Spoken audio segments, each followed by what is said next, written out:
As yet another incarnation of the Star Trek franchise takes to the airwaves this week, devoted fans will be thrilled to set off on another continuing mission to seek out new life and new civilizations.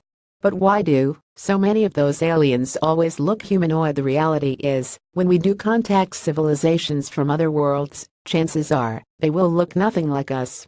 It is much easier and cheaper for Hollywood producers to simply alter the forehead and skin color of an actor than place them in a creative costume to make them look alien than it is to create something completely new from scratch.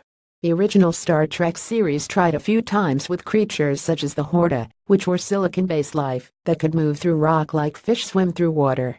The creature looked like a piece of hot lava and skittered around the floor like a lumpy vacuum cleaner.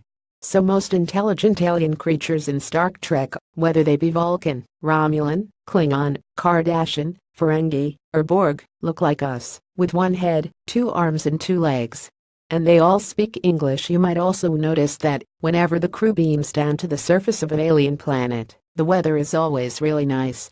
The sky may be a different color, but the temperature is always warm, winds are calm, and no one wears as much as a sweater.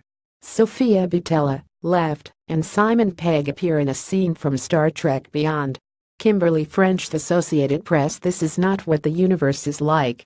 Planets we have explored in our solar system, as well as those found orbiting other stars, are all very different from Earth.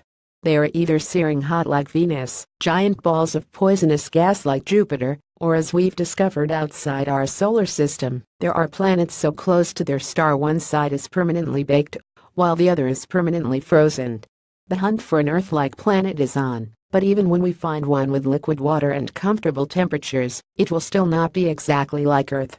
And that means any life that is evolved there will not be exactly like life on our planet.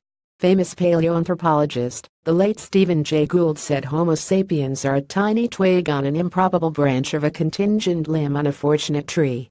He believed that, if we were to rewind the tape of evolution on Earth and run it again from the beginning, we would end up with something different from the life we have today. That's because evolution is guided by random events, such as genetic mutations, asteroid impacts, climate change and many other factors that alter the course of life.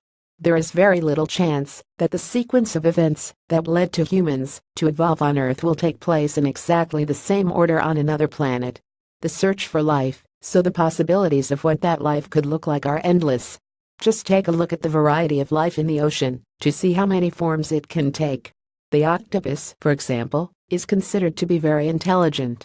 Can you imagine trying to communicate with an alien creature that looks like an octopus and uses changing skin color to communicate? In Star Trek The Next Generation, Captain Picard is transformed into a member of the Borg hive mind, spawning the internet meme "resistance is futile." Paramount, how would you relate to something that looks so different, has such a different cultural background, yet has an intelligence that would make Einstein look like a simpleton? Finding alien life in any form is proving to be very hard. The most likely candidate worlds are the ice-covered moons of the giant planets, such as Europa, Enceladus, which appear to harbor salty oceans beneath their icy crusts. That means any life there would be aquatic. Finding intelligent life will be even harder, and once contact is made, communicating with them will be harder still. Overcoming language and cultural barriers will be almost as challenging as the search for life itself. But those barriers can be overcome, and, as long as we don't shoot at them, which often happens in science fiction, the knowledge we could gain would be enormous. So come on, Star Trek, show us what could really happen when we seek out new civilizations. Throw away the face makeup, stretch your imaginations and give us some really interesting aliens.